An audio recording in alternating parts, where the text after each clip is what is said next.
नगर निगम सोनीपत से मेयर प्रत्याशी कमल दीवान ने कहा कि नगर निगम सोनीपत की देवतुल्य जनता भाजपा के जोर जुमले के आगे झुकने वाली नहीं है। सोनीपत की जनता 2 मार्च को हाथ के निशान पर बटन दबाकर भाजपा सरकार की दमनकारी नीतियों, बढ़ रहे भ्रष्टाचार को जवाब देने का काम करेगी। नगर निगम सोनीपत से मेयर प्रत्याशी कमल दीवान ने हेमनगर, खन्ना कॉलोनी, फेस बाजार, सुदामा नगर, सेक्टर 14, आदर्श नगर, बाबा कॉलोनी सहित अन्य स्थानों पर आयोजित जनसंपर्क अभियान के दौरान मतदान की अपील। नगर निगम वासियों ने मेयर प्रत्याशी कमल दीवान का जोरदार स्वागत कर जीत का आशीर्वाद दिया। उन्होंने कहा कि मेयर बनते ही शहर की सभी मुख्य समस्याओं को जल्द से जल्द हल करवाया जाएगा। उन्होंने कहा कि बीते 5 वर्ष में भाजपा सरकार ने नगर निगम सोनीपत की बजट में अनदेखी की है, लेकिन आप सभी के आशीर्वाद से मेयर बनते ही एक विशेष पैकेज बजट का दिलवाने के लिए भरसक प्रयास करेंगे। उन्होंने कहा कि 2 मार्च को सोनीपत की जनता भाजपा को सबक सिखाने का काम करेगी। 12 मार्च को जो परिणाम आएगा उसमें सोनीपत की जनता मेयर बनेगी। शहर का प्रत्येक कार्य सोनीपत की जनता के मुताबिक होगा। सोनीपत को मूलभूत सुविधाओं से वंचित नहीं रहने दिया जाएगा। नगर निगम सोनीपत में जो विकास कार्य अधर में लटके हुए हैं उन विकास कार्यों को सिरे चढ़ाया जाएगा। उन्होंने कहा कि उनके पिताजी स्वर्गीय देवराज दीवान 2 बार सोनीपत के विधायक रहे हैं, जिन्होंने हमेशा सोनीपत के प्रत्येक जन को अपने परिवार का सदस्य समझा था। आज उन्हीं के दिखाए पद चिन्हों पर चलकर दीवान परिवार सोनीपत को एक बार फिर नई ऊंचाइयों पर लेकर जाएगा। आप सभी उनको जानते हो, तो मेरा आप सभी से हाथ जोड़ के प्रार्थना है, आने वाली 2 तारीख को भाई कमल दीवान को हाथ के निशान पर बटन दबाकर ज्यादा से ज्यादा वोट देकर सफल बनाए। धन्यवाद। और जितने भी बाबा कॉलोनी में आए माताएं बहनें सबको मेरी राम राम।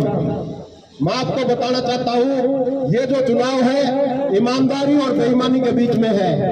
एक तरफ ईमानदार उम्मीदवार है कमल दीवान, जिसके पिताजी के बारे में इस सोनीपत में मशहूर है कि अगर किसी ने जनता को देने की राजनीति करी तो उनका नाम था देवराज दीवान। देवराज दीवान जी ने हमेशा गरीबों की राजनीति करी, गरीबों की मदद करी, ऐसाओं की मदद की। तो कमल दीवान भाई है, ये आपकी मदद करने के लिए राजनीति में आए हैं।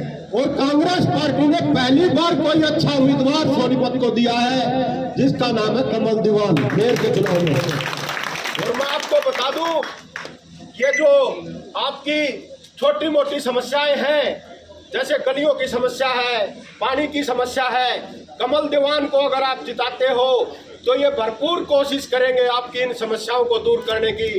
सरकार ना करने देगी तो भी छोटी मोटी समस्याएं तो ये सक्षम अपनी जेब से भी कर देंगे आप लोगों की, ठीक है ना। इसलिए जिस आदमी को आपने देख रखा है, 10 साल मंत्री रहे हैं सोनीपत के अंदर, अगर वो तब तुम्हारी मदद नहीं कर पाए तो अब मेयर बनकर क्या मदद कर पाएंगे। तो ये सोच लेना। और कमल दीवान का एक वोट करो, जातिवाद के चक्कर मत पड़ना, धर्म के चक्कर मत पड़ना। जय हिंद जय भारत। अशोक शर्मा जी, पंडित जी, मेरा छोटा भाई अमन जो यूथ कांग्रेस का जनरल सेक्रेटरी है, मेरे भाई सूर्य दहिया जी जो पार्षद हैं, और ये हमारे दयानंद जी जो वाल्मीकि समाज के अध्यक्ष हैं, सम्मानित मंच, आप बाबा कॉलोनी के जितने भी मेरे बुजुर्ग माताओं बहनों और नौजवान साथियों, मैं आपके समक्ष आज वोट मांगने आया हूँ, क्योंकि मुझे कांग्रेस पार्टी ने मेयर का प्रत्याशी बना के आपके बीच भेजा है।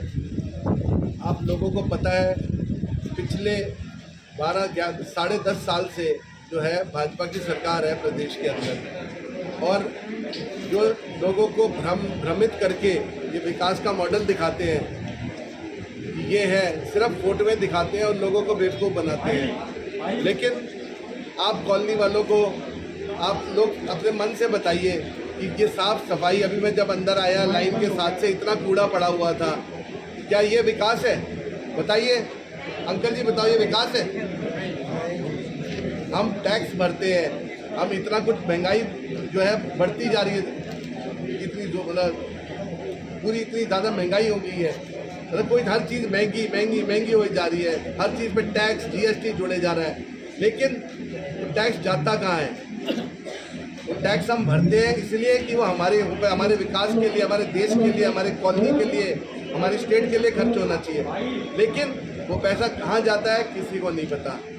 मैं ज़्यादा आप लोगों का टाइम नहीं लूँगा क्योंकि आप काफ़ी देर से यहाँ लोग वेट कर रहे हैं, बट मैं इतना ज़रूर बताना चाहूँगा कि मैं अगर कामयाब हुआ तो आप लोगों के बीच में आके यहाँ पे आपको विकास दिखाऊंगा कि मेरे पास समय बहुत कम है, कि मुझे 8-9 महीने मिलेंगे क्योंकि ये बाई इलेक्शन है, क्योंकि ये जो है उपचुनाव है, तो समय मिलेगा सिर्फ जो है 9 महीने, लेकिन मैं 9 महीने में आपको जो है खरा उतर के दिखाऊंगा। और आपने देखा हमारे सारे